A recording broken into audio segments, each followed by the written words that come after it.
Parang nakwento po sa akin ni Tatay Jesus ito din daw po ang nagpaaral ata doon sa mga anak niya Nakapagpaaral po dahil sa ganito. Are mga kalas ang cover crop.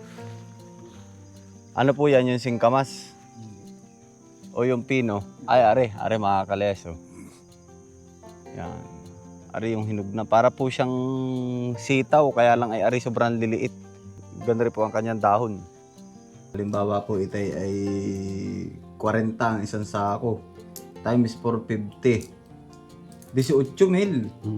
Kapala ito ay mga 30 taon na kayo nagaganito.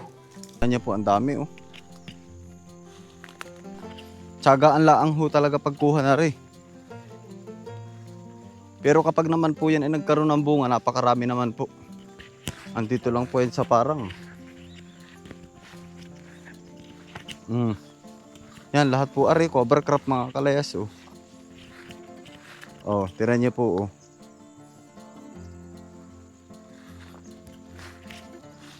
Ari, hanggang dun po sa dulo, cover crop. Kaya marami rin po talaga nakukuha mga kalayas. Yan, hanggang dulo po halos ang kaparangan po din ay cover crop.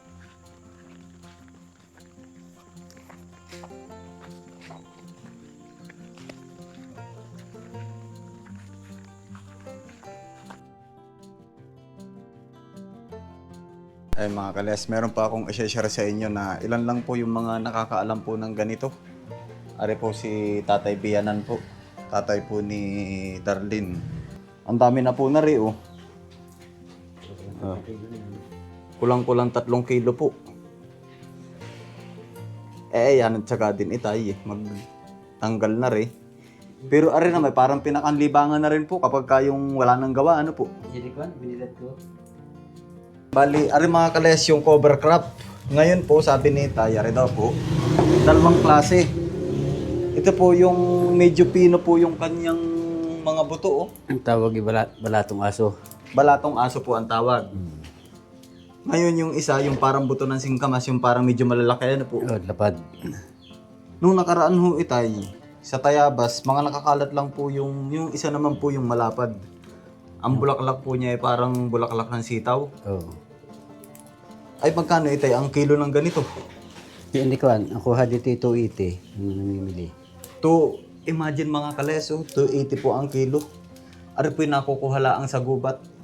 Kahit nung una, hindi rin po ako tayo makapaniwala gawa ng nung eleksyon po. Nandun po ako sa Alihe, Oh.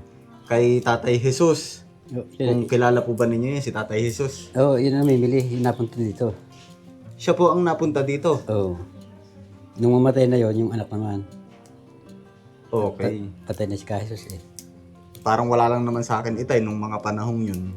Hindi ko natanong kung anong ginagawa sa ganito. Tsaka hindi po ako naniniwala na ito ay nabibili. Pala ay nabibili po yung ganito. Yan, ikaw dinadala sa ibang bansa. Tapos ano daw pong ginagawa sa ganito? Parang inihasik din sa kanang paligawan ng mga baka. Kinakain po ng baka yung puno po ng ganito. Yung mga dahon. Oo, kinakain. Siguro naman ay hindi bawal yung ganito gawa ng... Ito naman ay pakalat-kalat laan po ay sa gubat. Kinakain nga lang ho rin ng baka. Para po siyang munggo. Tinan niyo mga kales oh. Gano'n na po kayo katagal na gaganito po? Na na-discover bang ilang Ay taon? ko na. Hindi sa 10 taon. Ariho ay nilalaro laan namin sa Tayabas. Kapag ganun gumamit ng mga bata, dako ka ng ginagawang sulpak. Pambala po sa sulpak. Lalagay sa bibig bago hihipan. Doon sa ako ng usiw, katawan ng usiw. Opo, yung maliliit na siit, kawayan. Oo, yan ang ginagawa. Tapos Nung matuklasan na ito, yan, ang dami na nakikigaya pag... marami na rin po dito sa Tagkawayan na nangunguha ng ganito. Oo. So lalo ngayong mga kalayas na syempre yung iba, mga nawalan po ng trabaho. Kasi nga po parang yung panahon po ngayon is parang masasabi mo na rin parang pandemic na rin eh. Gawa ng, di ba itay? Di ba nung nakaraan, ang dami dito mga motor na humaharurot dito sa harapan. Oo. Eh ngayon parang wala pong masyadong dumadaan na motor kasi nga po epekto rin ito nung Kasi gira po sa ibang bansa. So ngayon, ari naman mga kalayas, ay maganda rin po gawa ng na magkano po ang kilo ng ganito itay? 280. 280 po. Nung nakaraan na 500 ang kilo. 500 ang kilo nung nakaraan. Pag yung maraming bunga, yun, namura. Pero pag kakaunti, namahal. Ay kung i-stock naman itay, halimbawa lang, maka-stock kayo ng marami. Tapos sa kanya ibebenta pag mahal. Kumbaga parang ano rin ba ito? Parang yung sa stock market ba? Ay, tinaitim. Naitim. Pagka nakasunod taon, naitim. Parang nagkakabukbok din po. Hindi naman binubukbuk. Kaya ginagawa namin, hugasan. Nung may Tapos saka po chloride. ibibilad po ulit. Oo. Maganda ang kulay, balik ulit sa dati. Ay anong galing din pero ari matyaga din. Siguro po ito may machine yung ganito sa pagtatanggal po ng ganito. Wala rin. Ginagawa ko, binibilad. Ay, Sa sa- tayod, bago may taklob. Para hindi magtalsikan ng buto. Sa mga manonood nga po na nakakaalam po na rin, yan, comment lang po kayo. Baka sakaling, ari nga po pala nabibili sa inyong lugar. Baka ho sakaling matulungan nyo ho kami din eh.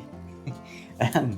Ayan pa, ano lang po, sharing of information lang mga kalayas. Kasi kahit nga po sa amin sa Tayabas, hindi rin po namin alam yung ganito eh.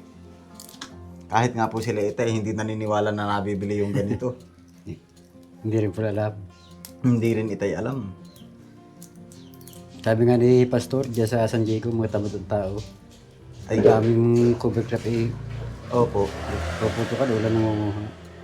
Cover crop, ano-ano po bang tawag dito itay? Cover crop, balatong aso. Parang munggo na maliliit. Ilang tao lang po itay ang namimili dito sa Tagkawayan ng ganito. Madami rin. Parang nakwento po sa akin ni Tatay Jesus eh. Ito din daw po ang nagpaaral ata dun sa mga anak niya eh. Nakapagpaaral po dahil sa ganito. Totoo nga ho kaya yun. Eh, ba't naman dito yun eh? Ay sa bagay, kung namimili nga po ng ganari eh. Hindi na kanyang hanap buhay. Ay isipin mo naman ito eh, kapag nakaipon ng isang sakong ganar eh, magkano yun? Halimbawa isa-isang sako ay mga ilang kilo. Nasa 40 yun. Isa ganitong sa ako maliliit. 40. Eh, sa kalapigata baka yun yung mga 450. Oh, halimbawa po ito ay 40 ang isang sako. Times 450. 18 mil. Oh, sabihin na natin sa pangkalahatan, tapos tatanggalin. Ano ba 450? 450. Bawasan ng 250 po ang bili. May matitira pang 200. Times 40. Malaki kinikita Ay, ng 1,000 mamili. din itay. Malaki kinikita ng mamili. Kami nga ni paring maning nung kay Likod. Por salub ang bili namin. Hindi pala dito per kilo. Ang uso. Pero salo po ang bili po dito. Oo. Eh, kundi kalahati ang tubo namin. Halimbawa yung mga magnanakaw ay are ang kuhain ng kuhain at sila magtiyaga. Kumbagay sa isang realidad na buhay ba itay? Eh, Ay, may nagnanakaw ng tanim. Ay, are, naandyan lang sa gubat. kapakahirap eh. Kapakahirap ka. Magnanakaw pa ng may tanim. Ano ito? Mas malaban yun. Oh, ay, are.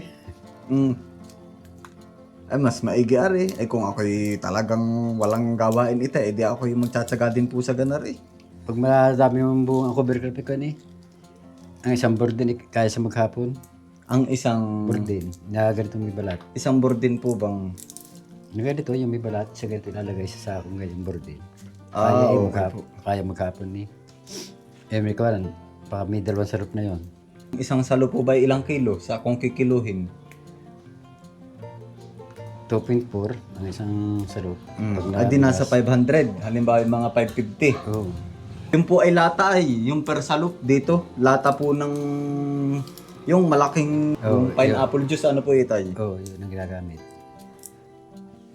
Ari naman po ay hindi talaga yung hanap buhay na alam nyo naman po tayo mga Pinoy.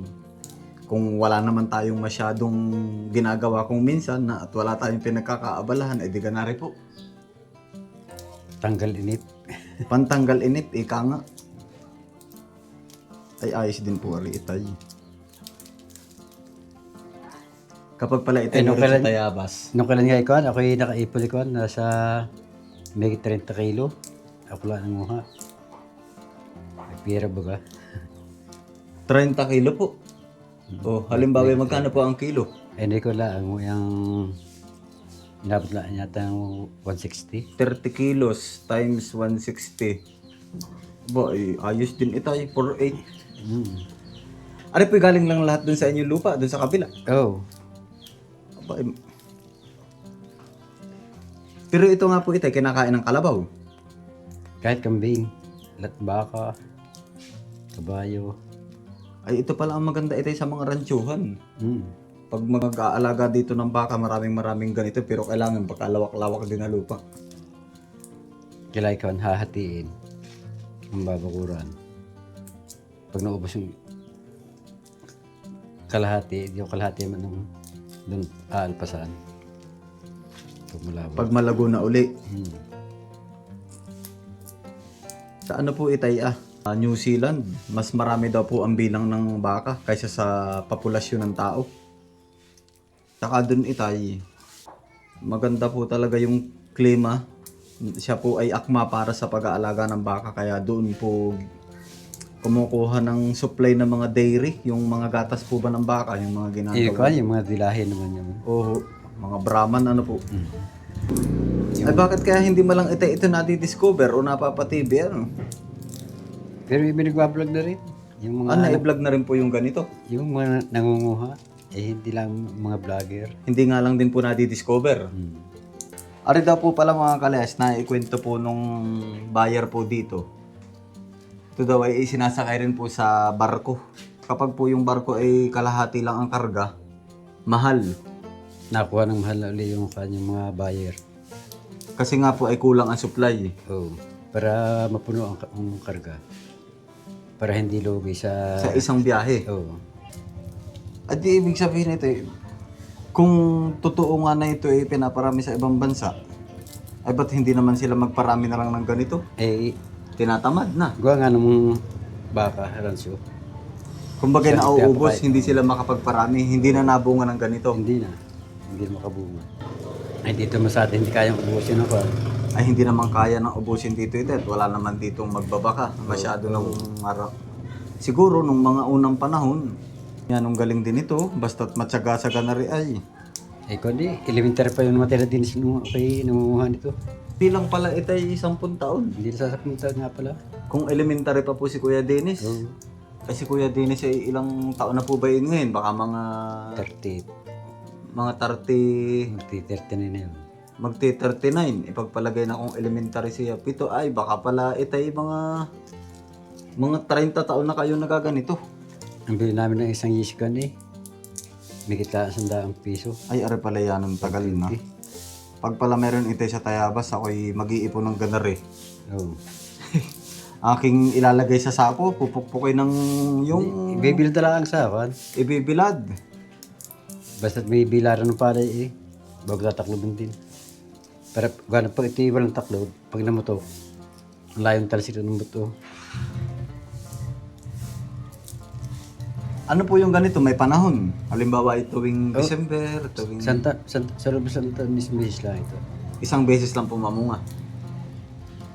At yung mga ganito tayo, hindi nyo na po tinatabas. Hindi ko na tinatabas. Ay, kaya naman pala ito kayo nakakaipon ng ganari. Ay. Pag kayo nakakapit sa sintures at may mga bulaklak, hindi ko na tinatanggal muna. Kaya pinababi ako ng mahinog. Magandang bunga ng kanina, nagkapit sa kan. Sa kalamansi po. Sa mga kahoy-kahoy. Siya po ay parang sitaw ba na maliliit?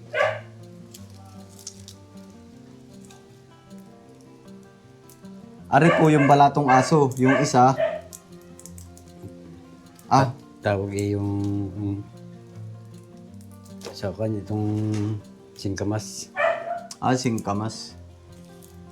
Wala namang prekaiba sa buto ng singkamas Yung parang palapad po. Magkaiba po ang presyo. Ay, parehas din nga ang presyo. Parehas ang presyo. Pero hindi pwedeng paghaluin. Hindi pinaghahalo. Nakana na, yun ang binibili. Ito hindi pa, ito nabibili. Yun lang ang binibili. Yung mismong taga-tsang pa namimili. Yun na nga, sa paparon.